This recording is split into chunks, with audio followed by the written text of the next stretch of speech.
Okay, yes students, so last जो हम लोग जो डिस्कस कर रहे थे, हम लोग स्ट्रक्चर ऑफ मायोफाइब्रिल के बारे में डिस्कस कर रहे थे। ठीक है, तो यहाँ से हम लोग कंटिन्यू करते हैं कि जो मायोफाइब्रिल का स्ट्रक्चर जो था हम लोगों ने डिस्कस किया था कि पर्टिकुलरली जो मसल्स होती है ना, तो मसल्स फाइबर के अंदर हम लोगों ने डिस्कस किया था कि muscle fibre consist of many myofibrils, है ना।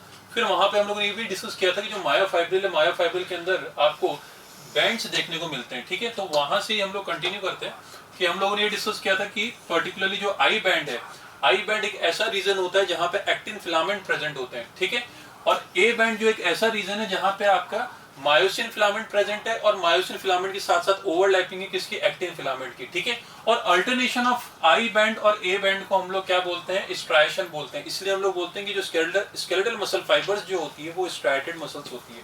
ठीक है, इसी के साथ साथ हम लोग एक चीज और डिस्कस कर रहे थे इधर कि जो आई बैंड है, आई बैंड के बीच में जो होता है, आई बैंड को जो इंटरसेक्ट करने वाली लाइन जो होती है वो पर्टिकुलरली जेड डिस्क कहलाती है।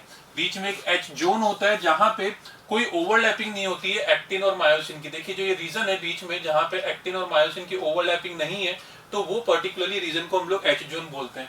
फिर आपका पर्टिकुलरली वापस से जेड डिस्क आ जाता है, क्योंकि एक्टिन फिलामेंट को बीच में से जो बाइसेक्ट करने वाली जो लाइन होती है वो जेड डिस्क होती है। देखिए जेड डिस्क के लिए दो इंपॉर्टेंट चीज याद रखनी है, एक तो it will bisect the I band, है ना, तो ये आई बैंड को बीच में से बाइसेक्ट करती है, और दूसरी बात इसी जेड डिस्क से क्या एक्टिन फिलामेंट्स जुड़े हुए होते हैं। तो थिन फिलामेंट किससे जुड़े हुए होते हैं, वो एक्टिन फिलामेंट से जुड़े हुए होते हैं। ठीक है, और जेड लाइन से जुड़े हुए होते हैं, है ना।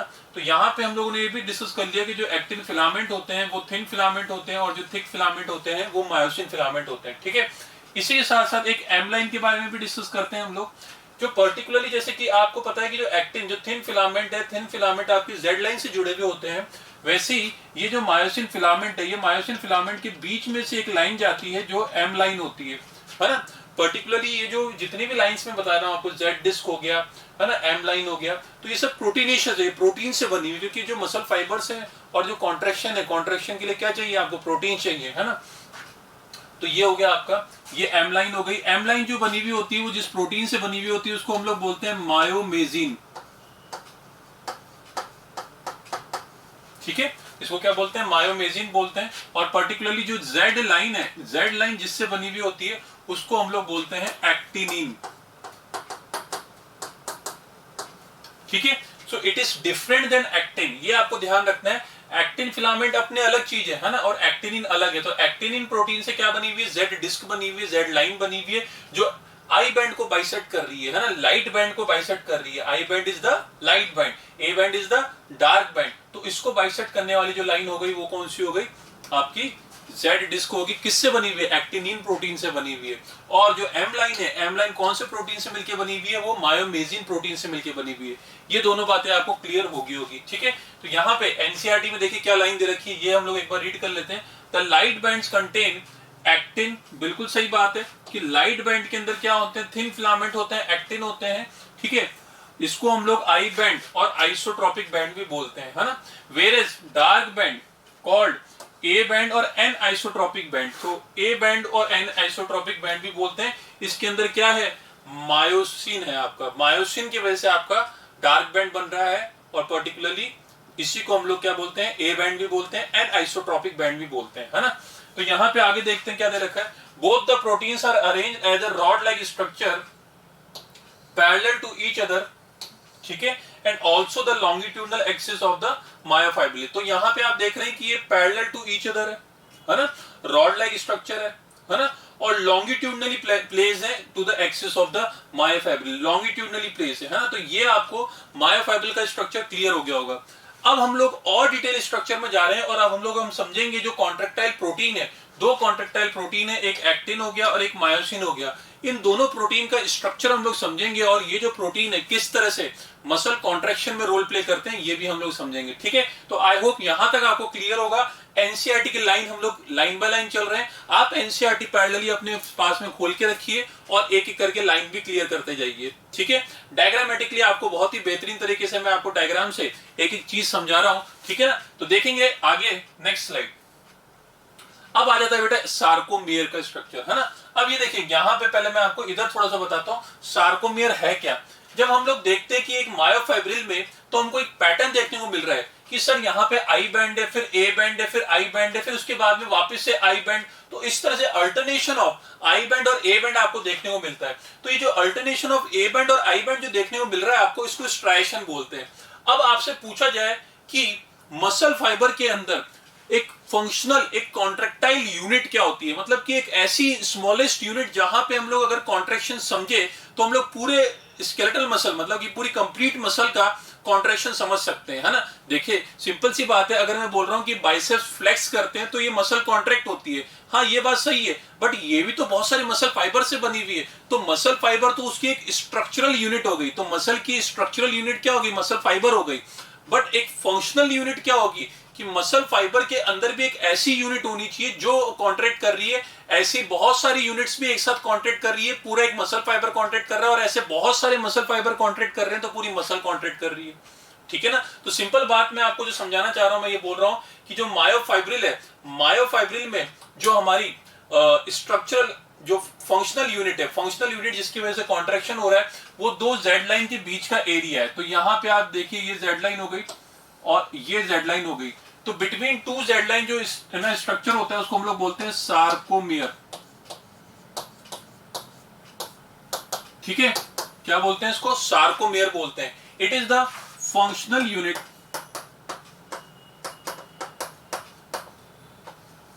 ठीक है, इसको हम लोग फंक्शनल यूनिट भी बोलते हैं और इसी को हम लोग कॉन्ट्रैक्टाइल यूनिट भी बोलते हैं।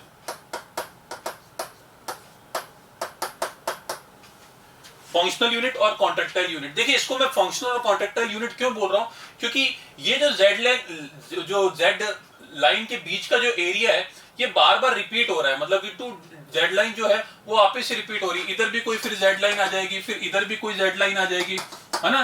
तो ये चीज क्या हो रही है, रिपीट होती जा रही है। तो यहाँ पे ये जेड, फिर वापस से, तो ये हो गया, फिर ऐसे करके ये सार्कोमेयर जो है वो बार बार रिपीट हो रहा है। तो अगर मैं आपको समझा दूं एक यूनिट लेवल पे सार्कोमेयर में किस तरह से कॉन्ट्रैक्शन हो रहा है, तो इधर मैं समझा दूंगा तो वही चीज इधर भी हो रही होगी। और ऐसे ये तो एक मायोफाइब्रिल है, muscle fibre is made up of many myofibril, तो ऐसे सभी मायोफाइब्रिल्स में ऐसा ही हो रहा होगा, और सभी मायोफाइब्रिल में ऐसे हो रहा होगा। तो एक मसल फाइबर उस मायोफाइब्रिल्स के एक फंक्शनल यूनिट जो सार्कोमेयर है उसकी कॉन्ट्रैक्शन की वजह से वो क्या हो रहा होगा, कॉन्ट्रैक्ट हो पा रहा होगा, ठीक है ना। तो यहाँ पे हम लोग नेक्स्ट देखते हैं, अब हम लोग स्ट्रक्चर ऑफ सार्कोमेयर के बारे में डिस्कस कर रहे हैं कि जो सार्कोमेयर का जो स्ट्रक्चर है वो कैसे होता है। देखिए मैंने इसी को वापस से आपको डायग्रामेटिकली बहुत सिंपल तरीके से मैं आपको बता रहा हूँ। यहाँ पे देखिए आपको बीच में जो दिख रहा है कि जो रेड कलर की लाइन है ये क्या हो गया, आपके थिक फिलामेंट हो गए, ठीक है। इसको क्या बोल दिया हम लोगों ने, थिक फिलामेंट बोल दिया। तो बीच में थिक फिलामेंट है। मैं आपको यही बोल रहा था, जो थिक फिलामेंट को ज्वाइन करने वाली जो लाइन होती है जो मायोमेजिन प्रोटीन से मिलकर बनी हुई होती है उसको हम लोग क्या बोलते हैं, एम लाइन बोलते हैं। बिल्कुल मिडल से जा रही है एम लाइन, तो ऐसे भी याद रख सकते हो, मिडल से जा रही है एम लाइन और मिडल लाइन, ठीक है। बट इसका फुल फॉर्म मिडल लाइन नहीं होता है, एम का मतलब होता है मायोमेजिन प्रोटीन से मिलकर बना हुआ है ना। यहाँ पे थिन फिलामेंट जो है वो किससे जुड़े हुए हैं, वो जेड लाइन से जुड़े हुए हैं। जेड लाइन किस प्रोटीन से बना हुआ है वो मैंने आपको बता दिया कि जेड लाइन जो है वो एक्टिनिन से बना हुआ है। तो थिन फिलामेंट किससे बने हुए हैं, वो एक्टिन से बने हुए हैं। थिक फिलामेंट किससे बना हुआ है, मायोसिन से बना हुआ है। तो ये तो बिल्कुल एक्यूरेटली आपको ध्यान रखना है कि thick filament is made up of myosin protein और thin filament is made up of actinin, actin protein, है ना। एक्टिनिन से क्या बना हुआ है, जेड लाइन बना हुआ है, ठीक है। अब मैं आपको जो बोल रहा था कि दो जेड लाइन के बीच का जो एरिया, ये रही जेड लाइन, इस जेड लाइन से जो ग्रीन कलर से जो जुड़े हुए हैं वो क्या है, एक्टिन फिलामेंट हो गए। तो इस जेड लाइन के इधर वाला एरिया और इस जेड लाइन के इधर वाला एरिया, तो this area between two Z line is the sarcomere, because ये जो है ये एडजेसेंट सार्कोमियर है और ये इसके पास वाला सार्कोमियर है, और ऐसे सार्कोमियर बहुत सारे रिपीट हो रहे हैं। तो रिपीटेड यूनिट जो हो गई वो सार्कोमियर होगी, and this sarcomere is only the functional and contractile unit of muscle fibre, ठीक है। तो ये आपकी फंक्शनल एंड कॉन्ट्रैक्टाइल यूनिट हो गई।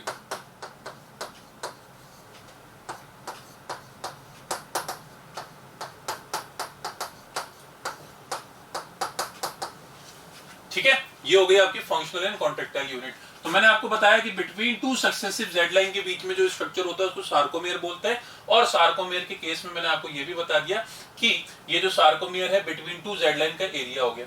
अब एच जोन की बात करें, देखिए एच जोन एक ऐसा एरिया है जहां पे सिर्फ मायोसिन फिलामेंट है और उसकी ओवरलैपिंग नहीं है। देखिए मायोसिन फिलामेंट यहाँ पे भी है, यहाँ पे भी, यहाँ पे भी है, बट यहाँ पे मायोसिन फिलामेंट एक्टिन के साथ में ओवरलैप कर रहे हैं, है ना। बट यहाँ पे इस रीजन में मायोसिन फिलामेंट एक्टिन के साथ में ओवरलैप नहीं कर रहे हैं, तो this region is known as the H zone. ठीक है, तो मतलब अगर हम लोग बात करें कि कहां से कहां तक का एरिया होगा, तो ये पर्टिकुलरली अगर हम लोग बात करें, देखिए इधर से ये जो एरिया है, ये वाला जो एरिया, ये एच जोन है। यहाँ पे सिर्फ एक्सक्लूसिवली मायोसिन फिलामेंट है, आपके यहाँ पे एक्टिन फिलामेंट नहीं है। तो ये आपका सार्कोमियर का स्ट्रक्चर हो गया। अब यहाँ पे कुछ इंपॉर्टेंट बातें जो आई बैंड और ए बैंड से रिलेटेड है। आई बैंड हम लोग प्रीवियस स्लाइड्स में डिस्कस कर चुके हैं। आई बैंड क्या होता है? आई बैंड एक ऐसा रीजन है जहां पे एक्टिन फिलामेंट है सिर्फ, है ना। तो एक ऐसा रीजन, ये लाइट रीजन हो गया, यहाँ पे एक्टिन फिलामेंट है। यहाँ पे देखिए तो है ना, कौन सा रीजन हो जाएगा आई बैंड, देखते हैं इसको। देखिए ये वाला जो रीजन है,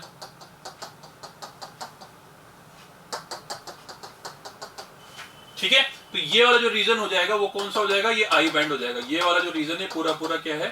आई बैंड है। सिमिलरली अगर इधर देखना चाहे तो आई बैंड कौन सा हो जाएगा? ये वाला, क्योंकि यहाँ से मायोसिन फिलामेंट खत्म हुआ और यहाँ पे मायोसिन फिलामेंट चालू हुआ और यहाँ पे तो ओवरलैपिंग है, तो ये वाला जो रीजन है, ये वाला कौन सा रीजन हो जाएगा? ये आई बैंड हो जाएगा। ठीक है, तो इसको हम लोग क्या बोल देते हैं? आई बैंड बोल देते हैं। ठीक है, अब यहाँ पे अगर हम लोग बात करें कि ये वाला जो रीजन है जहां पे मायोसिन फिलामेंट है, इस रीजन को क्या कहेंगे? तो ये पूरा पूरा यहां से इधर से लेके यहां तक, तो ये वाला जो रीजन हो जाएगा, ये कौन सा रीजन हो जाएगा? ये ए बैंड हो जाएगा। इसको एन आइसोट्रोपिक बैंड भी बोलते हैं। ठीक है ना, तो ये पूरा पूरा ए बैंड हो जाएगा। और ए बैंड के बीच में एक ऐसा रीजन जहां पे एक्टिन और मायोसिन की ओवरलैपिंग नहीं है, उसको हम लोगों ने क्या बोल दिया? उसको हम लोगों ने एच जोन बोल दिया। ठीक है, ये बात आपको क्लियर हो गई होगी। अब यहाँ पे अगर हम लोग बात करें कि ये जो आई बैंड है, ये आई बैंड बीच में से जेड लाइन इसको बाइसेक्ट कर रही है। इस आई बैंड का आधा पार्ट पास वाले सार्कोमियर में और आधा पार्ट इस वाले सार्कोमियर में, जो अभी हम लोगों ने बोर्ड पे हम लोग जो डिस्कस कर रहे हैं, है ना। तो अगर हम लोग बात करें कि एक सार्कोमियर कितने आई बैंड और ए बैंड से मिलकर बना हुआ है, तो ये क्वेश्चन हमको रहता है। ठीक है, तो यहाँ पे इसको हम लोग डिस्कस करते हैं। मैं क्या पूछ रहा हूँ, ढंग से सुनिएगा। मैं पूछ रहा हूँ आपसे कि जो एक सार्कोमियर है, ये कितने आई बैंड और कितने ए बैंड से मिलकर बना हुआ है? तो one sarcomere is made up of how many I band और हाउ मेनी ए बैंड। ठीक है, तो आपको डायग्राम में दिख रहा है कि सार्कोमियर जो है वो दो जेड लाइन के बीच का एरिया है। तो ये रही एक जेड लाइन, ये रही एक जेड लाइन। मैंने आपको यहाँ पे ए बैंड, आई बैंड यहाँ पे मार्क कर रखे हैं। तो आप खुद सोचिए अभी कि ये कितने आई बैंड और कितने ए बैंड से मिलके बना हुआ है। ठीक है ना, तो एक बार 1 मिनट लीजिए और सोचिए कि कितने ए बैंड और कितने आई बैंड से मिलके बना हुआ है। ठीक है, आपके सामने बोर्ड पे ही पूरा पूरा डायग्राम है। ठीक है, तो आपने सोचा होगा अभी, है ना, और आपको ये कई आंसर निकल के आते हैं इस वक्त, है ना। जब हम लोग पढ़ाते हैं तो कई बच्चे बोलते हैं कि सर 2 आई बैंड से और 1 ए बैंड से मिलके बना हुआ है सार्कोमियर, क्योंकि एक ए बैंड तो यहां दिख रहा है आपको और 2 आई बैंड आप ये काउंट कर लेते हैं। तो क्या बोलते हैं? 2 आई बैंड से मिलके बना हुआ है और 1 ए बैंड से मिलके बना हुआ है। बट ये क्या हो जाएगा? रॉन्ग हो जाएगा। ठीक है, फिर कई बच्चे क्या बोलते हैं? कई बच्चे बोलते हैं कि सर 1 आई बैंड और 1 ए बैंड से मिलके बना हुआ है। तो वो क्या करते हैं? उनको पता है कि भैया आधा I/2 और ये आधा I/2। ठीक है ना, मैं क्या बोल रहा हूं, ये इधर से तो ये कितना रीजन हो जाएगा? ये वाला जो रीजन है, this region is the I/2 और ये वाला जो रीजन है यहां पे, दिस इज द I/2। तो बच्चे क्या करते हैं? बच्चे करते हैं कि भैया सर I/2 उनने लगा दी इधर मैथ्स और ये हो जाता है I, तो वो बोल देते हैं 1 आई और 1 ए बैंड। तो ये भी क्या हो जाएगा? रॉन्ग हो जाएगा। क्योंकि अगर आप 1 आई और 1 ए बोल रहे हो तो देखिए 1 आई और 1 ए, तो ये वाला जो रीजन है, क्या ये सार्कोमियर है? नहीं, क्योंकि इसका जो कुछ पार्ट जो है वो पास वाले सार्कोमियर में आ रहा है और कुछ पार्ट जो है वो नेक्स्ट सार्कोमियर में आ रहा है। ये बात समझ आई आपको कि इधर से अगर आप इधर वाला पार्ट लेंगे तो इसमें ये पास वाला सार्कोमियर का भी कुछ पार्ट आ गया और ये वाला जो सार्कोमियर है उसका आधा पार्ट आ गया। तो आप ये भी नहीं बोल सकते कि जो सार्कोमियर जो है वो 1 आई और 1 ए बैंड से मिलकर बना हुआ है। तो सर इसका आंसर क्या होगा? इसका आंसर ये होगा कि 2 हाफ आई बैंड से और 1 ए बैंड से। तो मैं क्या बोल रहा हूं कि कितने I/2? तो I/2 तो होंगे 2। ठीक है ना, तो I/2 A प्लस I/2, है ना। अब इसको क्या करना है, ऐड नहीं कर देना आपको कि सर I/2 I/2 I हो गया और A हो गया, है ना। तो one sarcomere is made up of 1 I/2, 1 A band and the other I/2। क्या ये बात क्लियर हो गई? ठीक है। अब हम लोगों ने ये डिस्कस किया है कि जो एक्टिन एंड मायोसिन है ये कॉन्ट्रेक्टाइल प्रोटीन है। तो जब मसल कॉन्ट्रैक्ट करती है तो क्या होता है बेटा कि जो एक्टिन फिलामेंट है ये मायोसिन फिलामेंट के ऊपर स्लाइड करते हैं। अभी हमारा नेक्स्ट टॉपिक ये रहने वाला है स्लाइडिंग फिलामेंट थ्योरी, है ना।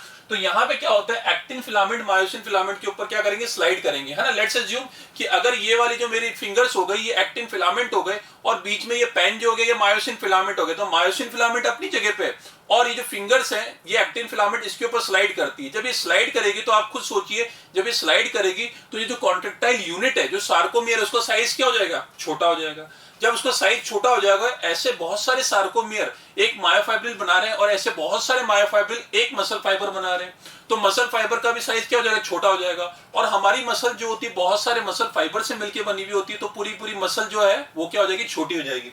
तो यहाँ पे हमको यही डिस्कस करना है कि कैसे इस सार्कोमियर में कॉन्ट्रैक्शन होता है और कैसे यहाँ पे स्लाइडिंग होती है। वो स्लाइडिंग तो हम लोग समझेंगे, बट यहाँ पे अभी के लिए मैं आपको जो समझाना चाह रहा हूँ वो समझिए कि during muscle contraction actin filament slide over myosin filament.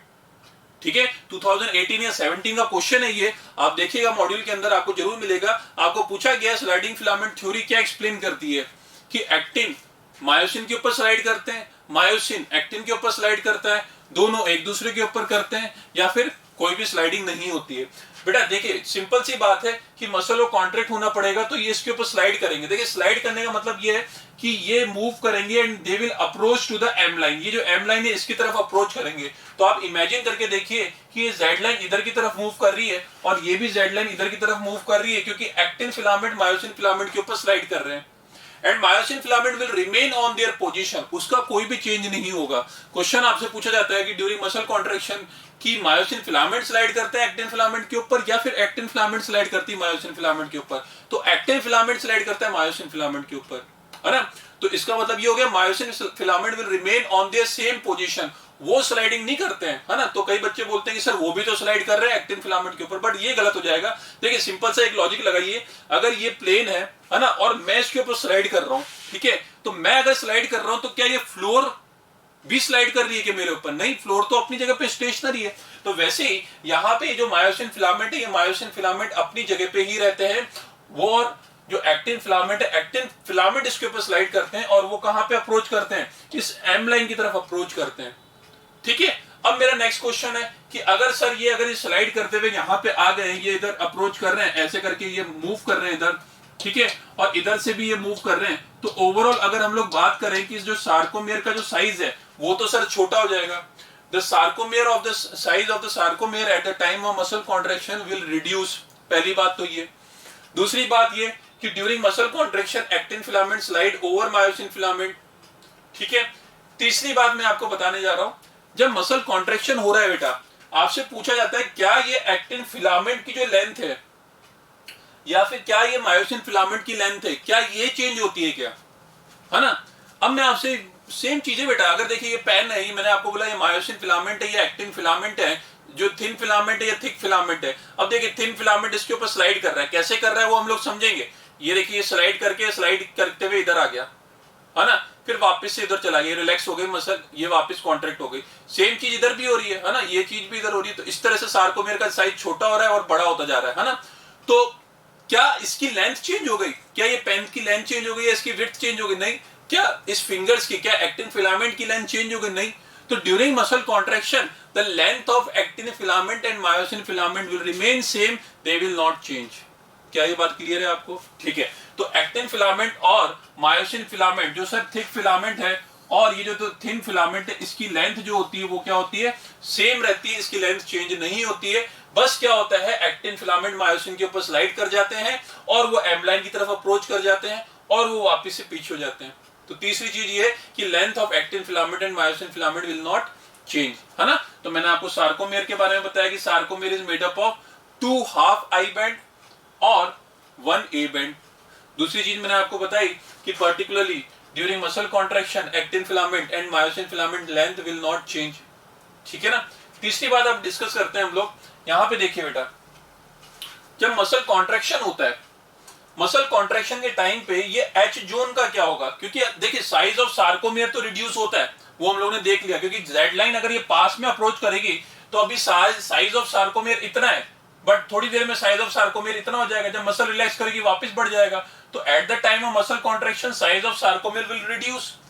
ठीक है, अब यहाँ पे आप एच जोन के लिए सोचिए बेटा कि एच जोन का क्या होगा। वापिस से मैं डिफाइन कर देता हूं, एच जोन एक ऐसा रीजन है जहां पे एक्टिन और मायोसिन की ओवरलैपिंग नहीं है, सिर्फ एक्सक्लूसिवली क्या है, यहाँ पे मायोसिन फिलामेंट है, यहाँ पे एक्टिन फिलामेंट नहीं है। अब मसल कॉन्ट्रैक्शन के टाइम पे क्या होगा, actin filament will slide, overlapping बढ़ती जाएगी और ये मूव होके कहां जाएगा, एम लाइन की तरफ में, ये भी मूव होके क्या होगा, यहाँ पे आ जाएगा। तो अब देखिए यहाँ पे ओवरलैपिंग है, तो ये जब ये ओवरलैपिंग है तो जो एच जोन है, तो क्या मैं अब इसको एच जोन बोल पाऊंगा, नहीं, अब मैं इसको एच जोन नहीं बोल पाऊंगा। इसलिए बिल्कुल बेहतरीन एक लाइन लिखी हुई है एनसीईआरटी के अंदर, during muscle contraction the H zone will disappear हो जाता है, तो क्योंकि हम लोग उसको अब ना डिफाइन कर ही नहीं सकते, क्योंकि अभी तो मैं डिफाइन कर सकता हूं, क्योंकि यहाँ पे मायोसिन फिलामेंट है, एक्टिन फिलामेंट नहीं है, तो मैं अभी तो डिफाइन कर सकता हूं, बट जब कॉन्ट्रैक्शन हो जाएगा, जब ये एक्टिन फिलामेंट यहाँ पे अप्रोच कर जाएंगे, ये भी अप्रोच कर जाएंगे, तो मैं इसको डिफाइन नहीं कर सकता हूं। तो एच जोन जो होता है, एच जोन विल डिसअपियर। ठीक है ना, तो ये पहली चीज मैंने आपको बताई थी, sarcomere, size of sarcomere will reduce. दूसरी चीज मैं बता रहा हूं कि एच जोन जो है, एच जोन का साइज भी क्या होता है, रिड्यूस करता है पहले इनिशियली, फिर डिसअपियर कर जाता है। जब ये एक्टिन फिलामेंट पूरी तरह से यहाँ पे अप्रोच कर जाएंगे, यहाँ पे अप्रोच कर जाएंगे, तो मैं एच जोन तो बीच में डिफाइन कर ही नहीं पाऊंगा, है ना। नेक्स्ट, आई बैंड और ए बैंड में क्या चेंजेस आते हैं, है ना। यहाँ पे ये जो आई बैंड है और ये जो ए बैंड है, इसमें क्या चेंजेस आते हैं, ये भी आपसे पूछा जा सकता है। देखिए ए बैंड में देखते हैं पहले कि ए बैंड में क्या चेंजेस आते हैं। देखिए ए बैंड जो है, ए बैंड एक ऐसा रीजन है जहां पे मायोसिन फिलामेंट है, तो यहाँ पे इस रीजन से इस रीजन तक आपका क्या हो गया, ये मायोसिन फिलामेंट वाला रीजन होता है। अभी हम लोग जो डिस्कस कर रहे थे कि during muscle contraction which filament will slide over which filament, actin filament, thin filament will slide on the myosin filament, thick filament। तो myosin filament तो अपनी जगह पे ही रहेंगे, कौन स्लाइड कर रहा है, एक्टिन फिलामेंट स्लाइड कर रहे हैं, तो ये एक्टिन फिलामेंट स्लाइड करते हुए इधर पहुंच गए, फिर रिलैक्स करा, फिर इधर पहुंच गए, ऐसे ही एक्टिन फिलामेंट स्लाइड करते जा रहे हैं। तो क्या ये मायोसिन फिलामेंट अपनी जगह से मूव कर रहे हैं क्या, नहीं।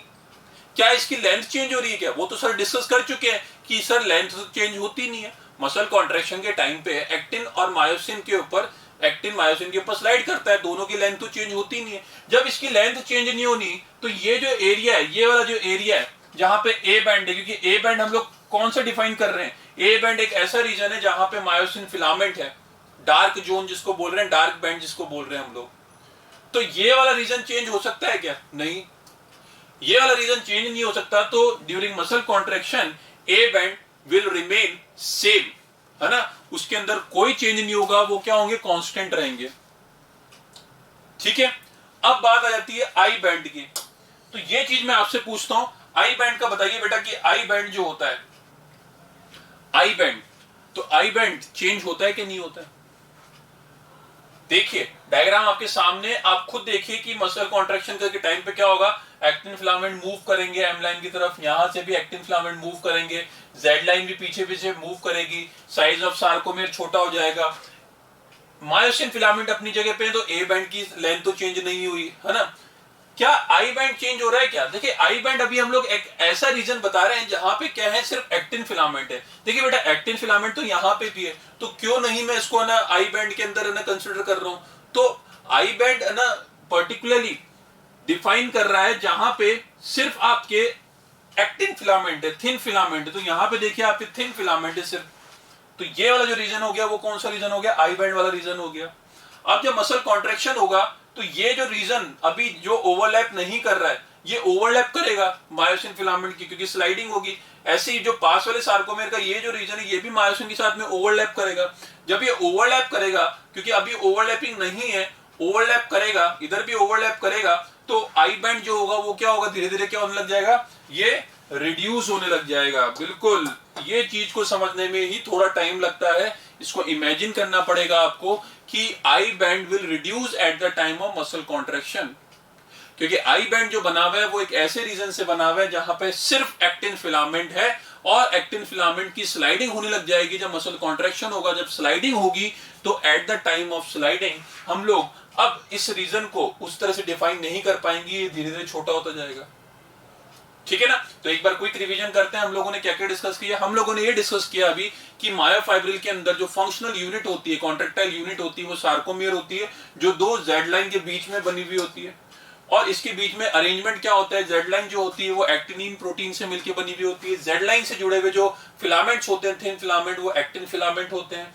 सिमिलरली यहाँ पे भी अरेंजमेंट वही है। ठीक है। बीच में मायोसिन फिलामेंट होता है। ठीक है। Myosin filament are the thick filament, जिससे बीच में इसको जो बाइसेक्ट करने वाली लाइन है उसको एम लाइन बोलते हैं। मायोमेजिन प्रोटीन से बनी हुई है। एक ऐसा रीजन जहां पे एक्टिन और मायोसिन की ओवरलैपिंग नहीं है, सिर्फ मायोसिन फिलामेंट है एक्सक्लूसिवली, इसको क्या बोलते हैं, एच जोन बोलते हैं। ठीक है ना। जहां पे मायोसिन फिलामेंट है, थिक फिलामेंट है, वो रीजन हो गया ए बैंड। और जहां पे आपके एक्सक्लूसिवली एक्टिन फिलामेंट है, थिन फिलामेंट है, वो कौन सा रीजन हो गया, आई बैंड हो गया। ठीक है। अब हम लोग बात करते हैं कि ये जो सार्कोमियर है, सार्कोमियर कितने आई बैंड और कितने ए बैंड से मिलकर बना हुआ होता है, तो 2 हाफ आई बैंड और 1 ए बैंड, या फिर ऐसे बोल लीजिए आप I/2 प्लस ए प्लस I/2, मतलब कि 1 ए बैंड और 2 हाफ आई बैंड हो गए। ठीक है। इसके बाद में अगर हम लोग बात करें कि ड्यूरिंग मसल कॉन्ट्रैक्शन क्या क्या चीजें चेंज होती है और क्या क्या चीजें कांस्टेंट रहती है, तो सबसे पहला मैं पॉइंट आपसे पूछ रहा हूं, आप जवाब दीजिए। साइज ऑफ सार्कोमियर, सार्कोमियर का साइज क्या होगा, यस छोटा होगा। ठीक है ना।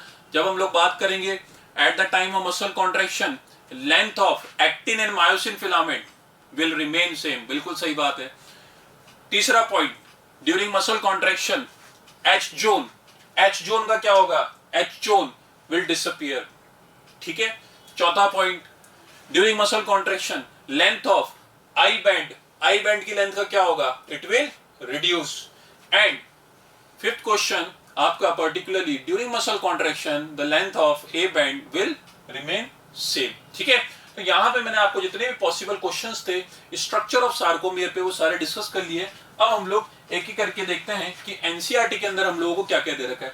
एनसीईआरटी में बहुत ही बेहतरीन आपको ये डायग्राम दे रखा है, जिसमें आपको एक डायग्राम में एक ये माइक्रोस्कोपिक इमेज दे रखी है आपको। ठीक है ना। एक पूरा पूरा यहाँ पे सार्कोमियर दिख रहा है और ये आपको एक कार्टूनिक रिप्रेजेंटेशन दे रखा है ना। तो यहाँ पे हम लोग देखते हैं क्या क्या डिस्कस करना है हमको। देखिए यहाँ पे आपको ये एक जेड लाइन दिख रही है। जेड लाइन हम लोगों ने डिस्कस किया कि वो एक्टिनिन प्रोटीन से मिलकर बनी हुई है ना। दो जेड लाइन, यहाँ पे भी एक जेड लाइन दिख रही है। ठीक है। दो जेड लाइन के बीच का जो एरिया होता है उसको क्या बोलते हैं, सार्कोमियर बोलते हैं। तो सर ये वाला जो रीजन है ये क्या हो गया, सार्कोमियर हो गया। ठीक है। अब आपको जो प्रीवियसली हम लोगों ने डिस्कस किया वो सारी चीजें अभी तक यहाँ पे समझ आएगी आपको। ये वाला जो रीजन है, देखिए अब आपको माइक्रोस्कोप में क्लियर दिख रहा है। ये रीजन आपको लाइट रीजन दिख रहा है। तो light region is known as the I band और आइसोट्रोपिक बैंड बोलते हैं इसको हम लोग। और जहां पे कौन से प्रोटीन होते हैं, एक्टिन प्रोटीन होते हैं। ठीक है। तो यहाँ पे देखिए ये वाला जो रीजन है, ये वाला जो रीजन, तो ये वाला कौन सा रीजन हो गया, आई बैंड हो गया। तो अब आपको समझ आ रहा होगा कि हाफ I/2 इस वाले सार्कोमियर में, ये तो बाजू वाला सार्कोमियर हो गया ना। तो इधर भी सिमिलरली आपको ये वाला जो रीजन है ये आई बैंड हो गया। ठीक है।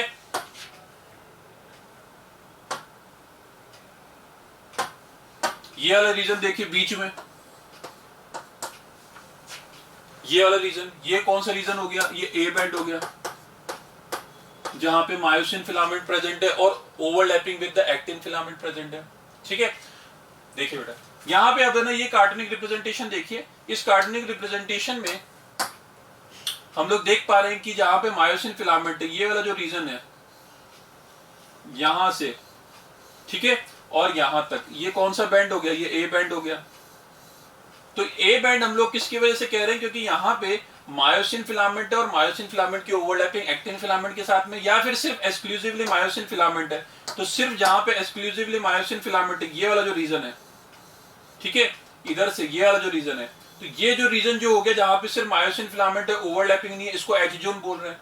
और जब मसल कॉन्ट्रैक्शन के टाइम पे एक्टिन फिलामेंट स्लाइड करेंगे तो ये एच जोन क्या होगा, धीरे धीरे डिसअपियर करता जाएगा।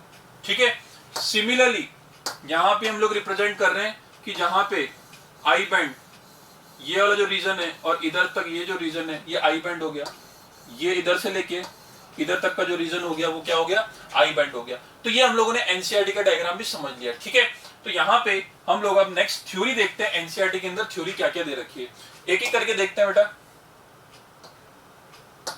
देखिए, actin filament are thinner, actin filament क्या होते हैं, थिन होते हैं। तो यहाँ पे as compare to the myosin filament has commonly called the thin and thick filament, इसलिए हम लोग इसको क्या बोलते हैं, थिन एंड थिक फिलामेंट बोलते हैं रेस्पेक्टिवली।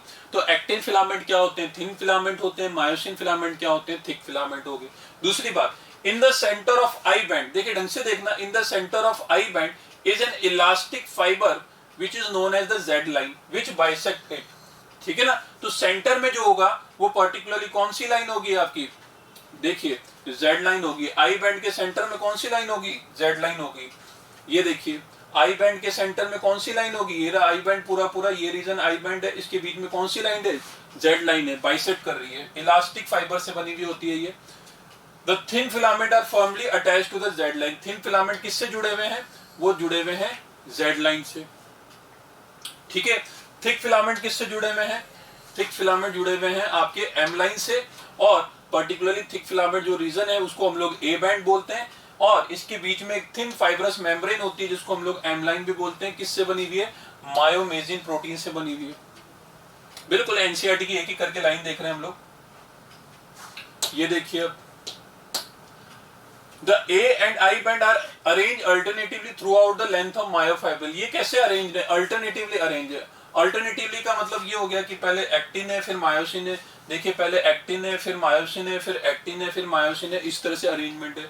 इस डायग्राम में भी हम लोगों ने देखा कि पहले एक्टिन का अरेंजमेंट है फिर मायोसिन का अरेंजमेंट है फिर एक्टिन का अरेंजमेंट है। हाँ, बीच बीच में ओवरलैपिंग है, बीच बीच में वो पर्टिकुलरली एक्सक्लूसिवली मायोसिन फिलामेंट भी प्रेजेंट है, but they are arrange alternatively. The pattern of actin and myosin is the alternative pattern में अरेंज है वो। ठीक है, the portion of the myofibril between two successive Z line, दो successive Z line के बीच में जो पोर्शन होता है उसको हम लोग फंक्शनल यूनिट बोलते हैं कॉन्ट्रैक्शन की, इसी को हम लोग कॉन्ट्रैक्टाइल यूनिट भी बोलते हैं, और इसको हम लोगों ने बोल दिया क्या है, ये सार्कोमियर है। ऐसे बहुत सारे सार्कोमियर से मिलकर आपका एक मायोफाइब्रिल बनता है, और ऐसे बहुत सारे मायोफाइब्रिल पैरेलली अरेंज हो जाते हैं तो एक मसल फाइबर बनता है, और ऐसे बहुत सारी मसल फाइबर से क्या बनता है, एक मसल्स बनती है। कोई भी मसल, बाइसेप्स मसल होगी, बहुत सारे मसल फाइबर से मिलकर बनी है। ठीक है, so in a resting stage the edges of thin filament on either side of the thick filament partially overlap the free end of the thick filament, leaving the central part of the thick filament. This central part, ये important line है बेटा, कि the central part of thick filament not overlapped by the thin filament is called the H zone, और इसी को हम लोग बोलते हैं Hansen zone। H का मतलब क्या हो गया, Hansen हो गया। ठीक है, देखिए this central part of thick filament not overlapped by the thin filament, the central part of the thick filament, the central part of the thick filament not overlapped by the thin filament is known as the H zone। इसको क्या बोलते हैं, इसको हम लोग बोलते हैं H zone। ठीक है, यहाँ पे भी देखिए the central part of thick filament, ये देखिए ये पूरा पूरा thick filament है, ये पूरा पूरा thick filament है। The central part of thick filament not overlapped by the thin filament, यहाँ पे देखिए एक्टिन की कोई ओवरलैपिंग नहीं है, is known as H zone। क्या ये बात क्लियर हो रही है आपको? ठीक है, इसके बाद में देखते हैं, इसको हम लोगों ने क्या बोल दिया, हेंसन जोन बोल दिया। ये रेस्टिंग स्टेज की बात है। अब नेक्स्ट टॉपिक है ना, तो हम लोगों ने ये एनसीईआरटी का पूरा पूरा जो आपको एक पूरा मसल फाइबर के ऊपर टॉपिक था, स्केलेटन मसल फाइबर का डायग्राम भी डिस्कस कर लिया, थ्योरी भी डिस्कस कर ली। Now we are discussing the next topic. ये आपका बिल्कुल नेक्स्ट इस पेज पे दे रखा है एनसीईआरटी के। अब हम लोग जो समझने वाले हैं बिल्कुल माइक्रोस्कोपिक लेवल पे चले गए हम लोग। एक्टिन और मायोसिन फिलामेंट के बारे में पहले सीखा हम लोगों ने, अब ये सीख रहे हैं कि ये जो एक्टिन फिलामेंट है और ये जो मायोसिन फिलामेंट है, जिन प्रोटीन से मिलके बने हुए हैं एक्टिन और मायोसिन, उसका स्ट्रक्चर क्या है। तो हमारी जो हेडिंग है, next heading is the structure of contractile protein. ठीक है, तो हमारी जो नेक्स्ट हेडिंग है बेटा वो क्या है, स्ट्रक्चर ऑफ कॉन्ट्रैक्टाइल प्रोटीन। और हम लोग सबसे पहले जो स्ट्रक्चर देखेंगे वो किसका देखेंगे, एक्टिन का देखेंगे। ठीक है, तो यहाँ पे सबसे पहले हम लोग स्ट्रक्चर जो देख रहे हैं वो एक्टिन का देख रहे हैं। एक्टिन जो है वो क्या बनाता है, थिन फिलामेंट बनाता है, पहली बात तो ये। अब यहाँ पे आप देखिए ये जो आपको गोल गोल से दिख रहे हैं ये क्या है बेटा, ये इसको बोलते हैं जी एक्टिन। इधर जी का मतलब क्या है, इधर जी का मतलब है ग्लोबुलर एक्टिन। ग्लोबुलर एक्टिन, देखिए ग्लोबुलर वर्ड जहां पे भी आता है, ये जो वर्ड है वो किससे लिया गया, ग्लोब से लिया गया। और हमारा जो ग्लोब है, हमारा जो अर्थ है वो क्या है बेटा, राउंडेड है। तो यहाँ पे ग्लोबुलर एक्टिन का मतलब ये हो गया कुछ राउंडेड प्रोटीन्स हैं ये जी एक्टिन, है ना। और ये जो जी एक्टिन है ये एक तरह से एक मोनोमर यूनिट है। ये क्या है, मोनोमर है, ठीक है। अब ये जो मोनोमर है ये क्या करता है, पॉलीमराइज होता है। क्या हो रहा है इसका, पॉलीमराइजेशन हो रहा है, ठीक है ना। तो मोनोमर जो है ये पर्टिकुलरली सिंगल यूनिट्स है, इनको क्या बोल रहे हैं, ग्लोबुलर एक्टिन बोल रहे हैं, जी एक्टिन बोल रहे हैं। ये क्या कर रहा है, पॉलीमराइज करके क्या बना रहा है, एफ एक्टिन बना रहा है। और एफ का मतलब इधर क्या हो गया, फिलामेंटस एक्टिन।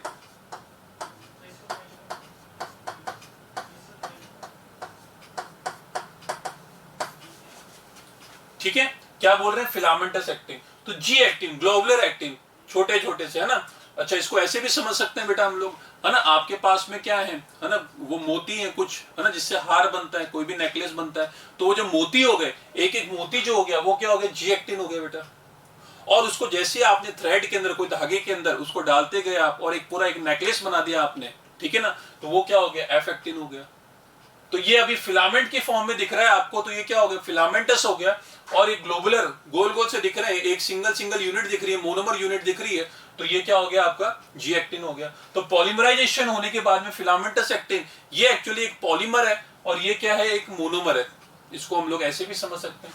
और ये जो फिलामेंट है, जो एफ एक्टिन है, फिलामेंटस एक्टिन जो है, ये सिंगल नहीं होता है। कितने बनते हैं, दो बनते हैं।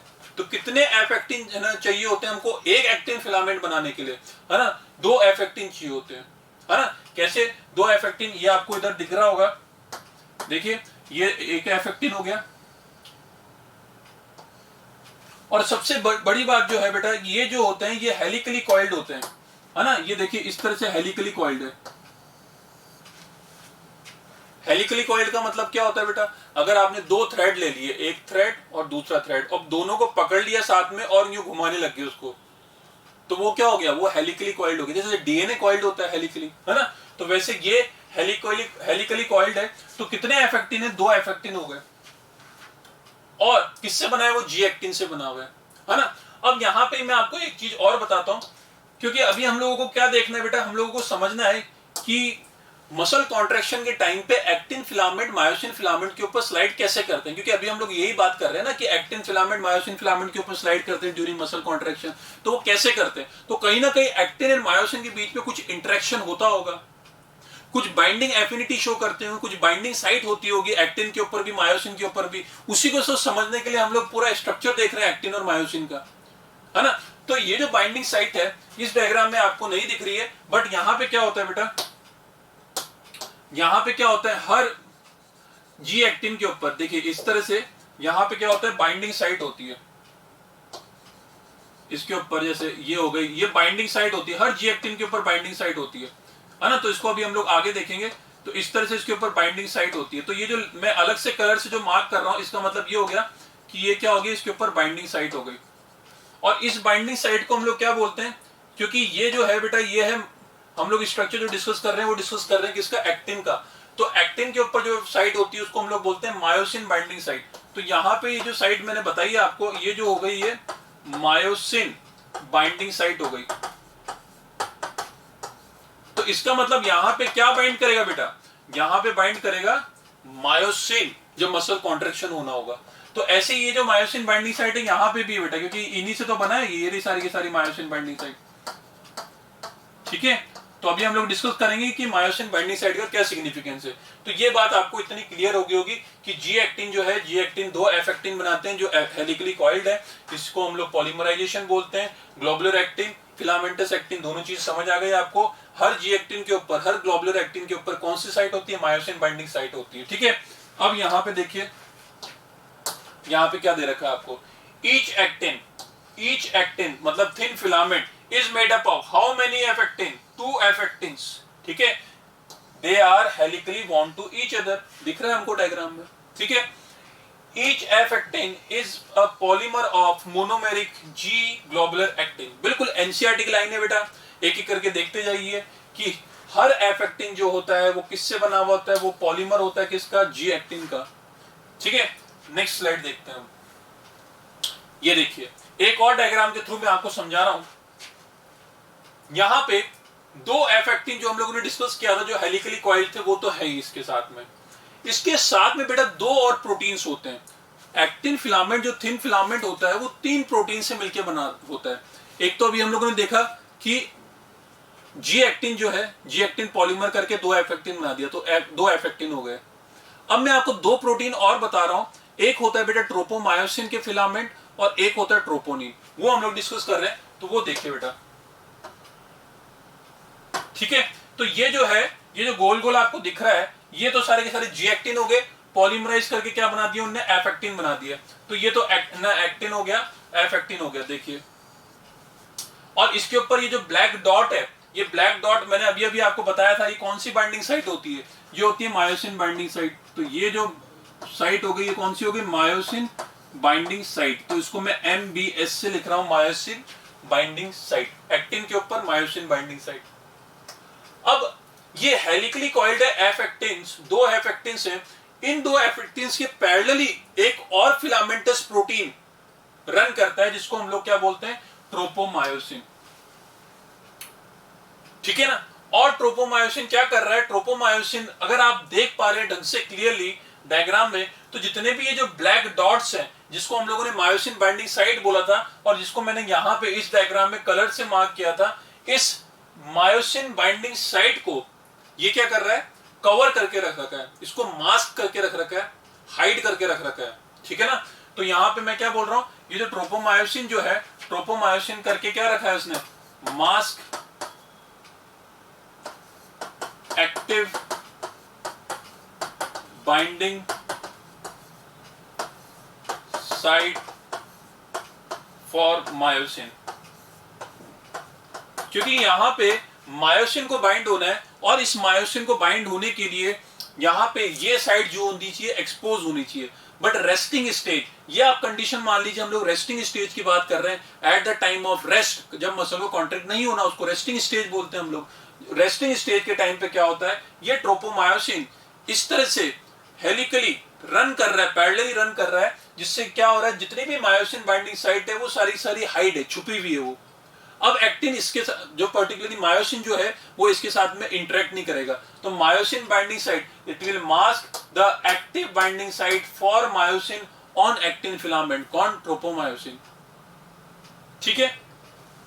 तो पहला प्रोटीन मैंने आपको बताया एफ एक्टिन, दो एफ एक्टिन हो गए, उसके साथ साथ क्या हो गया, दो ट्रोपोमायोसिन हो गए, क्योंकि दो एफ एक्टिन है और दोनों एफ एक्टिन जी एक्टिन से बने हुए हैं। जी एक्टिन के ऊपर मायोसिन बाइंडिंग साइट है, और सारी मायोसिन बाइंडिंग साइट को हाइड करने के लिए कितने मेरे को ट्रोपोमायोसिन चाहिए होंगे, फिर तो दो एफ एक्टिन तो दो ट्रोपोमायोसिन, तो यहां पे दो ट्रोपोमायोसिन हो गए। और सिमिलरली बीच बीच में ट्रोपोनिन भी प्रेजेंट होता है, ठीक है ना। तो बीच बीच में क्या होता है, ट्रोपोनिन भी प्रेजेंट होता है। और ये जो ट्रोपोनिन है बेटा, ट्रोपोनिन का एक एंड जो होता है वो ट्रोपोमायोसिन से जुड़ा हुआ होता है, और दूसरा एंड जो होता है वो एक्टिन के ऊपर जो मायोसिन बाइंडिंग साइट है उसको मास्क करने में हेल्प करता है, ठीक है ना। तो ट्रोपोनिन का भी काम क्या हो गया, it will mask the active binding site for myosin on actin filament. Myosin के लिए जो एक्टिव बाइंडिंग साइट है किसके ऊपर, एफ एक्टिन के ऊपर, उसको मास्क करता है कौन, ट्रोपोनिन, ठीक है। तो यहां पे हम लोग अब एक बार थ्योरी देखते हैं क्या क्या दे रखा है आपको।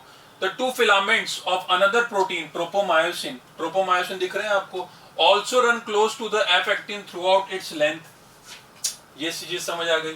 A complex protein troponin is distributed at regular interval on the tropomyosin। देखिए ट्रोपोनिन को कॉम्प्लेक्स प्रोटीन क्यों कह रहे हैं, ये भी समझिए आप।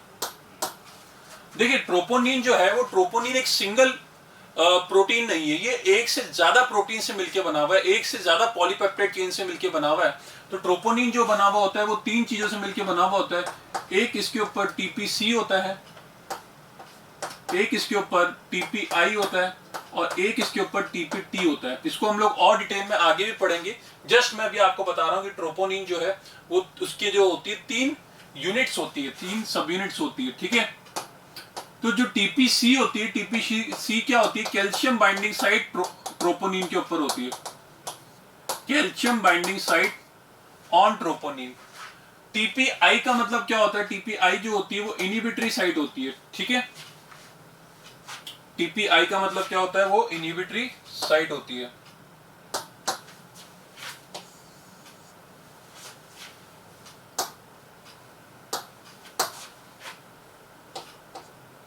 टीपीआई, ठीक है। तो ये इनहिबिटरी साइट होती है। इनहिबिटरी साइट का मतलब ये होता है, ये पर्टिकुलरली मायोसिन बाइंडिंग साइट्स जो हैं, यहां पे देखिए इस तरह से, ये देखिए 3 यूनिट दिख रही ना आपको, 1 2 3। तो एक यूनिट जो है उसकी वो इनहिबिटरी साइट होती है, वो मायोसिन बाइंडिंग साइट जो है किसके ऊपर, जी एक्टिन के ऊपर, उधर रेगुलर इंटरवल पे वो डिस्ट्रीब्यूटेड होती है और वहां पे उसको हाइड करके रख रखा है। टीपीटी जो होती है वो ट्रोपोमायोसिन बाइंडिंग साइट होती है, ट्रोपोमायोसिन बाइंडिंग साइट।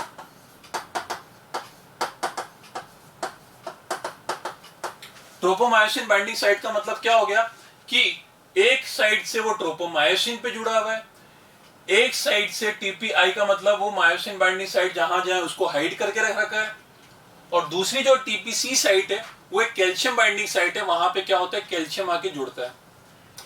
अब कैल्शियम आके जुड़ता है तो मतलब कुछ ना कुछ कैल्शियम का रोल है। और हम लोगों ने प्रीवियस क्लास में सीखा था कि जो स्टोर हाउस ऑफ कैल्शियम होता है एक मसल फाइबर में, वो क्या होता है, sarcoplasmic reticulum. So during muscle contraction जब कैल्शियम जो सार्कोप्लाज्मिक रेटिकुलम से रिलीज होता है, जैसे कि जो सार्कोलेमर डीपोलराइज होती है और जो पर्टिकुलरली कैल्शियम रिलीज होता है सार्कोप्लाज्मिक रेटिकुलम से, वो कैल्शियम जो होता है वो टीपीसी साइट के ऊपर आके बाइंड करता है। और जैसे ही वो टीपीसी साइट के ऊपर बाइंड करता है, यहाँ पे बाइंड करता है, तो इसके अंदर कुछ स्ट्रक्चरल चेंज होते हैं। उस स्ट्रक्चरल चेंज की वजह से क्या होता है, ये ट्रोपोनिन और ट्रोपोमायोसिन अपनी जगह से हट जाते हैं। जब वो अपनी जगह से हट जाते हैं तो जितनी भी ये साइट्स जो हैं, मायोसिन बाइंडिंग साइट्स जो हैं, वो क्या हो जाती है, एक्सपोज हो जाती है। एक्सपोज का मतलब क्या है, प्रीवियसली वो क्या थी, मास्क थी। किसने मास्क कर रखा था, ट्रोपोमायोसिन ने भी मास्क कर रखा है, ट्रोपोनिन ने भी मास्क कर रखा है। बट जैसे ही मसल कॉन्ट्रैक्शन स्टार्ट होना है, सार्कोप्लाज्मिक रेटिकुलम से कैल्शियम अवेलेबल हुआ, कैल्शियम जो हो गया इसकी टीपीसी साइट के ऊपर बाइंड कर गया, ये वाली टीपीसी साइट के ऊपर बाइंड कर गया। जैसे ही वो टीपीसी साइट के ऊपर बाइंड कर गया, ट्रोपोनिन में पूरे ट्रोपोनिन में एक स्ट्रक्चरल चेंज हुआ, वो भी मैं आपको आगे दिखाऊंगा कैसे होता है। ट्रोपोनिन में स्ट्रक्चरल चेंज हुआ, ट्रोपोनिन और ट्रोपोमायोसिन अपनी जगह से हट गया।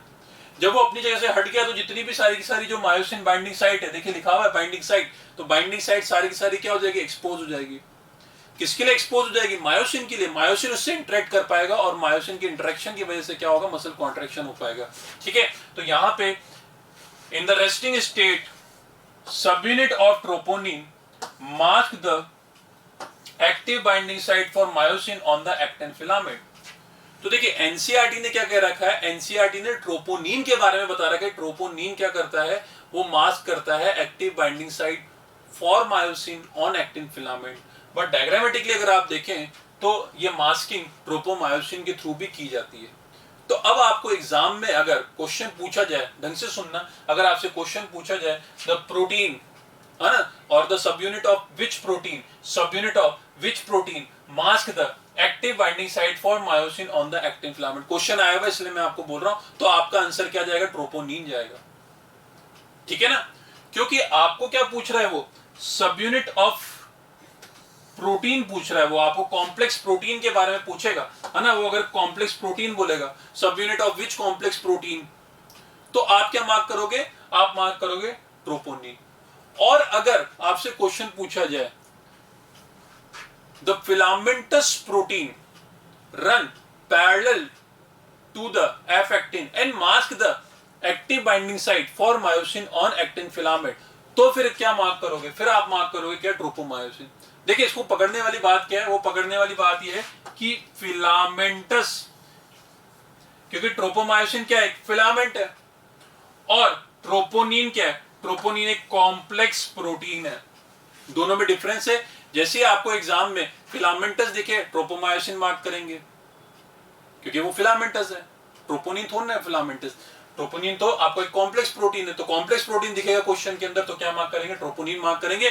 ओवरऑल जो है, ओवरऑल जो एक्टिन फिलामेंट है, थिन फिलामेंट इन 3 प्रोटीन से मिलकर बना हुआ होता है। 2 एफ एक्टिन हो गए, 2 ट्रोपोमायोसिन हो गए और रेगुलर इंटरवल पे बहुत सारे ट्रोपोनिन हो गए।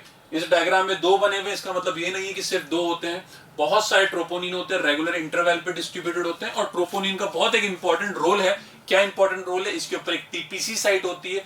टीपीसी साइट का मतलब हो गया calcium binding site on troponin. Calcium binding site का मतलब ये हो गया कि यहाँ पे कैल्शियम बाइंड करेगा, कैल्शियम जैसे बाइंड करेगा, इस ट्रोपोनिन के अंदर स्ट्रक्चरल चेंज होंगे। इस स्ट्रक्चरल चेंज की वजह से क्या होगा, ये ट्रोपोनिन, क्योंकि ये एक साइड से ट्रोपोमायोसिन पे जुड़ा हुआ है, क्योंकि देखिए tropomyosin binding site on troponin, मतलब ट्रोपोनिन के ऊपर ट्रोपोमायोसिन बाइंडिंग साइट है जो ट्रोपोमायोसिन से जुड़ी हुई है। तो जैसे ही कैल्शियम इधर टीपीसी साइट के ऊपर जुड़ता है तो ट्रोपोनिन और ट्रोपोमायोसिन अपनी जगह से हट जाते हैं। एज सुन एज जैसे वो अपनी जगह से हटते हैं तो जितनी भी ये जो मायोसिन बाइंडिंग साइट है वो क्या हो जाती है, एक्सपोज हो जाती है। नाउ मायोसिन जो प्रोटीन है वो उस पर इंटरेक्ट करेगा। तो अभी हम लोग जब स्ट्रक्चर ऑफ मायोसिन प्रोटीन देखेंगे तो मैं आपको बताऊंगा कि मायोसिन के ऊपर भी एक एक्टिन बाइंडिंग साइट होती है। अब ढंग से सुनना मैं क्या बोल रहा हूं। मैंने अभी तक आपको बोला एक्टिन के ऊपर किसकी बाइंडिंग साइट, मायोसिन की। तो जब मैं मायोसिन पढ़ाऊंगा तो मायोसिन पे किसकी बाइंडिंग साइट बताऊंगा, एक्टिन की बताऊंगा। तो वो एक्टिन बाइंडिंग साइट और ये मायोसिन बाइंडिंग साइट क्या होगी, इंटरेक्ट करेगी at the time of muscle contraction, और उसी वजह से स्लाइडिंग होती है। और स्लाइडिंग के दौरान अभी हम लोगों ने ये बात करी थी कि actin filament will slide over the myosin filament. तो यहाँ पे ये बात आपको समझ आ गई होगी। Structure of complete contractile protein आपको क्लियर हो गया होगा। इस डायग्राम में हम लोगों ने यही देखा था कि ग्लोबुलर एक्टिन पॉलीमराइज करके फिलामेंटस एक्टिन बनाते हैं। ठीक है, 2 फिलामेंटस एक्टिन होते हैं। और इस डायग्राम में हम लोगों ने ये सीखा कि 2 फिलामेंटस एक्टिन के अलावा 2 फिलामेंट्स और होते हैं, वो ट्रोपोमायोसिन के होते हैं, which will mask the active binding site for myosin on actin filament। और इसी के साथ साथ हम लोगों ने ये भी सीखा कि रेगुलर डिस्ट्रीब्यूशन के दौरान हम लोगों ने ये भी देखा कि ट्रोपोनिन प्रेजेंट होता है। ट्रोपोनिन 3 सब यूनिट से मिलकर बनता है और पर्टिकुलरली 3 सब यूनिट जो होती है वो कौन सी होती है, TPC calcium binding site on troponin, TPI inhibitory site on troponin, ठीक है ना, और TPT tropomyosin binding site on troponin. और जैसी टीपीसी साइट ऑफ ट्रोपोनिन के ऊपर कैल्शियम बाइंड करता है, ट्रोपोनिन और ट्रोपोमायोसिन अपनी जगह से हट जाते हैं, क्योंकि ट्रोपोनिन में कुछ स्ट्रक्चरल मॉडिफिकेशंस होते हैं उस वजह से। And this all myosin binding site will expose for what, myosin, myosin के लिए एक्सपोज हो जाती है। और मायोसिन के ऊपर अभी हम लोग देखेंगे, क्योंकि वो मायोसिन है तो मायोसिन के ऊपर एक्टिन बाइंडिंग साइट है, तो वो actin binding site and this myosin binding site will interact and the muscle contraction will take place. तो आई होप ये आपको एक्टिन का जो स्ट्रक्चर है वो आपको क्लियर हुआ होगा। ऐसे ही अब हम लोग मायोसिन का स्ट्रक्चर भी देखते हैं। देखिए बेटा, अब स्ट्रक्चर ऑफ कॉन्ट्रैक्टाइल प्रोटीन में second contractile protein myosin. There are 2 contractile protein, actin and myosin. Actin के बारे में सीख चुके हैं। अब दूसरा जो है वो कॉन्ट्रैक्टाइल प्रोटीन जो हो गया वो हो गया मायोसिन। सबसे पहले मायोसिन का एक पूरा एक स्ट्रक्चर देखिए। ये जो है बेटा, ये एक मायोसिन नहीं है, ये तो क्या है, एक मायोसिन की एक यूनिट है। जैसे मैंने आपको बताया था एफ एक्टिन जी एक्टिन से मिलकर बना हुआ होता है, वैसे ही जो पर्टिकुलरली मायोसिन है वो किससे बना हुआ होता है, वो मीरोमायोसिन से मिलकर बना हुआ होता है, मीरोमायोसिन। तो मीरोमायोसिन क्या हो गया, एक यूनिट हो गई। ये पॉलीमराइज करके है ना मायोसिन फिलामेंट बनाएगा, मतलब कि थिक फिलामेंट बनाएगा। तो मीरोमायोसिन जो होगा, मीरोमायोसिन के अंदर भी 2 पार्ट है, एक टेल वाला पार्ट है और ये पर्टिकुलरली एक हेड वाला पार्ट है। जो टेल वाला पार्ट है इसको हम लोग बोलते हैं लाइट मीरोमायोसिन, इसको हम लोग बोलते हैं LMM। LMM का मतलब क्या हो गया, लाइट मीरोमायोसिन। लाइट क्यों बोल रहे हैं, क्योंकि इसका मॉलिक्यूलर वेट क्या है, लाइट है, इसका मॉलिक्यूलर वेट लाइट है। Meromyosin, light meromyosin, light meromyosin. तो ये पूरा स्ट्रक्चर मीरोमायोसिन का है। मीरोमायोसिन भी 2 पार्ट में डिवाइडेड है, light meromyosin and heavy meromyosin. ये जो पूरा स्ट्रक्चर है, रिमेनिंग पार्ट टेल के अलावा, ये हैवी मीरोमायोसिन है, HMM। हैवी मीरोमायोसिन के अंदर भी पर्टिकुलरली 2 स्ट्रक्चर हैं। इसी हैवी मीरोमायोसिन को हम लोग क्रॉस आर्म भी बोलते हैं, दोनों बात एक ही है। हैवी मीरोमायोसिन और क्रॉस आर्म जो है वो 2 पार्ट में डिवाइडेड है। एक तो ये वाला पार्ट जिसको मैं बोल रहा हूं शॉर्ट आर्म, इसको मैंने बोल दिया शॉर्ट आर्म, ऊपर की तरफ जो निकल रहा है। और एक और पार्ट है बेटा ये वाला पार्ट, ठीक है। इसको मैं बोल रहा हूं ग्लोबुलर हेड।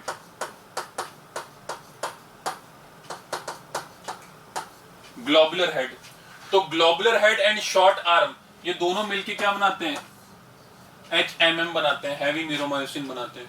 ठीक है, तो ये आपका हो गया ग्लोबुलर हेड, ये हो गया शॉर्ट आर्म, तो ये हो गया लाइट मीरोमायोसिन, ये हो गया heavy meromyosin. Heavy meromyosin is also called cross arm and heavy meromyosin and cross arm are made up of two part, one is the globular head and the other one is the short arm. अब मैं बात करता हूं कि ये जो globular head है आपका, इस ग्लोबुलर हेड के ऊपर क्या होता है बेटा, दो बाइंडिंग साइट होती है। ठीक है, एक देखिए बेटा एक्टिन बाइंडिंग साइट। अब यहां पे आपको डाउट नहीं आना चाहिए, क्योंकि सर आपने पहले जब एक्टिन पढ़ा रहे थे तो वहां पे क्या बताया था आपने, मायोसिन बाइंडिंग साइट बताई थी। तो एक्टिन के ऊपर मायोसिन बाइंडिंग साइट और ये मायोसिन के ऊपर एक्टिन बाइंडिंग साइट। अब आप खुद बताइए बेटा कि ये एक्टिन बाइंडिंग साइट कहां पे बाइंड करेगी और कब बाइंड करेगी। Yes, so it will bind to the myosin binding site, this myosin binding site which is present on actin or at the time of muscle contraction। और जब ये site जब एक्सपोज हो जाएगी, जब पर्टिकुलरली ये वाली जो साइट है एक्टिन बाइंडिंग साइट, वहां पे जाके बाइंड करेगी। ये बात क्लियर हो गई आपको। अब आपको समझ आ रहा हो कि कैसे स्लाइडिंग होती है। पहले इंटरेक्शन होना पड़ेगा एक्टिन और मायोसिन के बीच में, फिर आपका स्लाइडिंग होगी। ठीक है, सिमिलरली इसके ऊपर आप देखिए दो ग्लोबुलर हेड है ना बेटा, तो दो आपकी एक्टिन बाइंडिंग साइट हो गई। ये बात आपको क्लियर हो गई। अब यहाँ पे देखिए कि ना एटीपी बाइंडिंग साइट, तो इधर दो एटीपी बाइंडिंग साइट है, एक ये वाली और एक ये वाली। अब सर एटीपी का क्या रोल है बेटा, एटीपी तो चाहिए क्योंकि मसल कॉन्ट्रैक्शन होना है, कुछ ना कुछ मूवमेंट होनी है, स्लाइडिंग होनी है, कॉन्ट्रैक्शन होना है, तो एटीपी तो चाहिए, है ना। और एटीपी चाहिए तो एटीपी के लिए कोई ना कोई बाइंडिंग साइट होनी चाहिए। तो एटीपी के लिए बाइंडिंग साइट जो है यहाँ पे आके एटीपी बाइंड करेगा बेटा। ठीक है, तो this is the ATP binding site. और एक चीज और जो डायग्राम में मार्क नहीं करी हुई, क्योंकि ये एनसीईआरटी का डायग्राम में मैंने लिया हुआ है, तो यहाँ पे बेटा ये जो ग्लोबुलर हेड है ना, ये पर्टिकुलरली एक एंजाइम की तरह एक्ट करता है, जिसको हम लोग बोलते हैं एटीपीएज एंजाइम। अब बेटा एटीपीएज एंजाइम का मतलब क्या होता है, देखिए एटीपी यहाँ पे आके बाइंड कर गई, यहाँ पे आके क्या बाइंड कर गई, एटीपी बाइंड कर गई। तो बट एटीपी बाइंड होना ही सफिशिएंट नहीं है, एटीपी का हाइड्रोलाइसिस होना पड़ेगा। एटीपी टूटेगी। ATP is the energy currency of our cell, हमारी बॉडी के सेल्स की एनर्जी करेंसी है। एटीपी ब्रेक डाउन होगी, एनर्जी रिलीज होगी। ATP is what, adenosine triphosphate, it will break down into adenosine diphosphate and inorganic phosphate and the some amount of energy will release. और वो जो energy release होगी वो muscle contraction के लिए काम आएगी। और ये हेड जो है वो एक्टिन फिलामेंट से इंटरेक्ट करे, उसमें काम आएगी। तो ये जो एटीपीएस एंजाइम जो है, ये एटीपीएस एंजाइम, ये जो रिमेनिंग पार्ट है ग्लोबुलर हेड का, ये जो पूरा पार्ट है बेटा, ये एटीपीएस एंजाइम की तरह एक्ट करता है। तो यहाँ पे देखिए ग्लोबुलर हेड में क्या क्या चीजें मैंने आपको बताई। एक मैंने आपको बताई कि ना एक्टिन बाइंडिंग साइट होती है, तो ये दो आपको एक्टिन बाइंडिंग साइट दिख रही है। फिर मैंने आपको बताई कि एटीपी बाइंडिंग साइट होती है, तो ये दो आपको एटीपी बाइंडिंग साइट दिख रही है, यहाँ पे एटीपी बाइंड होगा। और फिर एटीपी बाइंड होना ही सफिशिएंट नहीं है, उसको ब्रेक डाउन भी करना है। तो वहां पे क्या हो गया, एटीपीएस एंजाइम की तरह एक्ट कर रहा है ये पूरा ग्लोबुलर हेड। ये क्या करेगा, उसको तोड़ देगा, एंजाइम है ना, तोड़ देगा, उसको ब्रेक डाउन कर देगा, एनर्जी रिलीज होगी और वो एनर्जी क्या है, मसल कॉन्ट्रैक्शन के लिए काम आएगी, है ना। यहाँ पे मैं आपको एक चीज और बताता हूं कि पर्टिकुलरली ये जो एटीपीएस एंजाइम है बेटा, ठीक है, ये जो एटीपीएस एंजाइम है, इसके एक्टिवेशन के लिए इसको कैल्शियम एंड मैग्नीशियम की जरूरत होती है।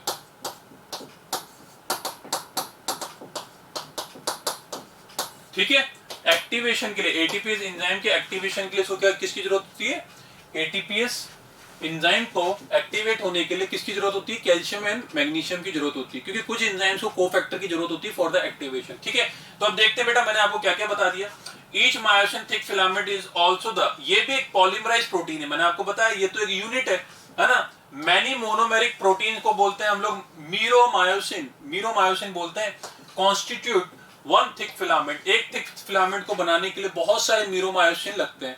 तो मैंने आपको एक मीरोमायोसिन का स्ट्रक्चर बना दिया, यही पॉलीमराइज होके क्या बना देंगे, एक मायोसिन का थिक फिलामेंट बना देंगे। Each meromyosin has two important parts. एक पार्ट में तो होता है ग्लोबुलर हेड, उसकी short arm, globular head with short arm, globular head with short arm is known as heavy meromyosin, और इसी को हम लोग बोलते हैं क्रॉस आर्म। और एक होता है टेल वाला part, this part light meromyosin, tail वाला पार्ट, ये जो टेल वाला पार्ट है ये क्या हो गया आपका, ये लाइट मीरोमायोसिन हो गया। द फॉर्मर बीइंग, देखिए कई बार बच्चों को ये समझ नहीं आता, यहाँ पे बच्चे डाउट पूछते हैं अपने। द फॉर्मर बीइंग का मतलब globular head with short arm. Farmer का मतलब पहले वाला जो आपने 2 पॉइंट अभी इधर बताया, globular head with short arm and tell.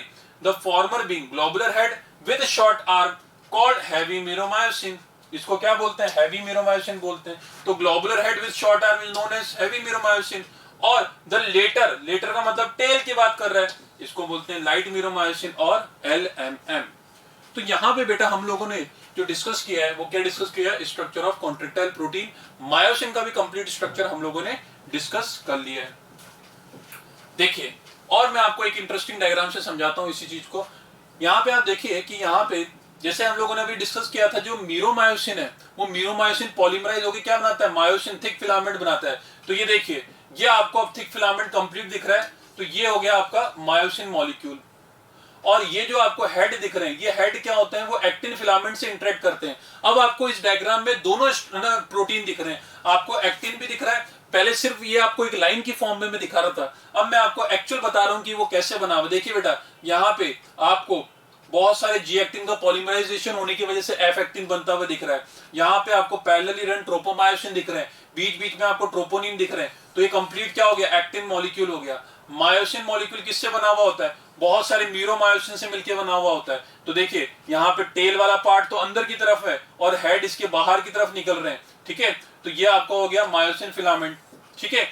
यहाँ पे मैंने आपको बता दिया ट्रोपोनिन और ट्रोपोमायोसिन क्या बनाता है, एक्टिन फिलामेंट बनाता है। अब वापस से एनसीईआरटी पे आ जाते हैं। The heavy meromyosin component, the head and short arm project outward at regular distance and angle from each other form the surface of polymerised myosin filament known as cross arm, ठीक है।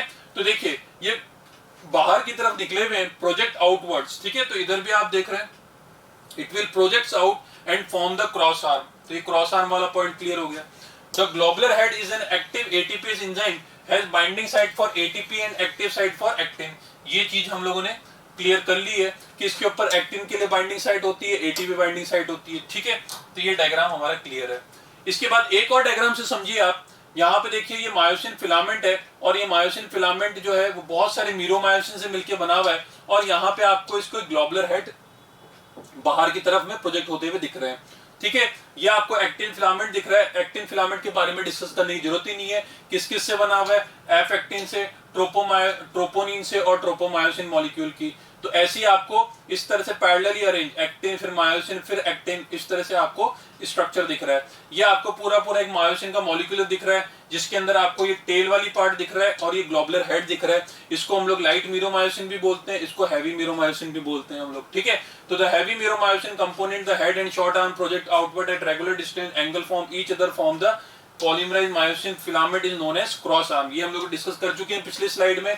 और इसके ऊपर binding site भी होती है। तो यहाँ पे बेटा आज के लेक्चर में बहुत इंपॉर्टेंटली हम लोगों ने स्ट्रक्चर ऑफ कॉन्ट्रेक्टाइल प्रोटीन सीख लिया है हम लोगों ने, और एक्टिन एंड मायोसिन किस तरीके से उनका स्ट्रक्चर होता है, उसके ऊपर कौन कौन सी बाइंडिंग साइट होती है वो हम लोगों ने सीखा है, ठीक है। इससे रिलेटेड जो भी डेटा है बेटा वो आप एनसीईआरटी से पढ़िए, क्वेश्चंस आपका स्टार्ट कर दीजिए आप मॉड्यूल से लगाना, ठीक है। So thank you so much. So this is for today, thank you.